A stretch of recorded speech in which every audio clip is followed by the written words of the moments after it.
তোমাদের লজ্জা লাগে না? এই খাম্বা তারেক হাতে তোমরা দেশ তুলে দিতে চাচ্ছ, যে তার মরা দেহ নিয়ে ব্যবসা শুরু করে দিয়েছে। আমরা কি ঘাস খাই? হসপিটালের মধ্যে কি আমরা গরুর ঘাস খাই?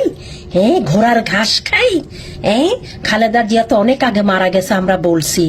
ওটাকে প্রিজনেশন ইনজেকশন দিয়ে এভাবে মোমের মতো বসায় রাখছিল। কি লাভ হয়েছে? কখন যে মারা গেছে, এই মরা দেহ নিয়ে তোমরা ব্যবসা শুরু করে দিছো। এটা গুনাহ হবে না? এটা গুনাহ হবে না? তোমরা গুনার কাজ করো নাই? একটা মরা দেহকে ইনজেকশন দিয়ে টাটকা রাখার জন্য মোমের মতন করে রাখছো, মানুষকে ধোকা দিতেছিলা। এটা তো অনেক আগে সে মারা গেছে।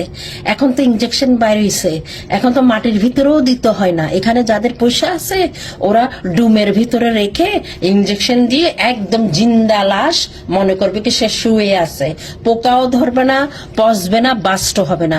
কিন্তু এখন ওরা কি করছে, খালেদা জিয়ার মৃত্যুটা ওরা বাস করতে হয়েছে, কারণ এটা আর কতদিন এভাবে ওপেনলি ইনজেকশন দিয়ে রাখা হবে? এটা বাস্ট হয়ে আতরি বুতরি ছড়ি পড়তো। ওকে, এই মরা দেহ নিয়েও তোমরা ব্যবসা করতেছ? ছি ছি ছি ছি ছি ছি, কোন জগতে তোমরা থাকো? এই খাম্বাকে আনছে কি বাংলাদেশে? এই খাম্বা কি দেশ চালাইতে পারবে? খাম্বার মাথা সব গোবর ভরা। যে তার মার লাশকে কোনো ইয়ে করতে পারে না, সিকিউরিটি দিতে পারে না, মার লাশ নিয়ে খেলে। মার লাশ নিয়ে খেলে, সে কি জনগণকে চালাইতে পারবে, দেশ চালাইতে পারবে? সে তো গরু, সে তো হাম্বা হাম্বা খাম্বা খাম্বা। দূর দূর দূর লন্ডনে যা, তোর হাতে লন্ডন ঝাড়ু দেওয়ার সময় আসছে। তুই কি বাংলাদেশে এখানে করিস? তোর বুকন ডাক্তার যে কোথা থেকে পাশ করছে?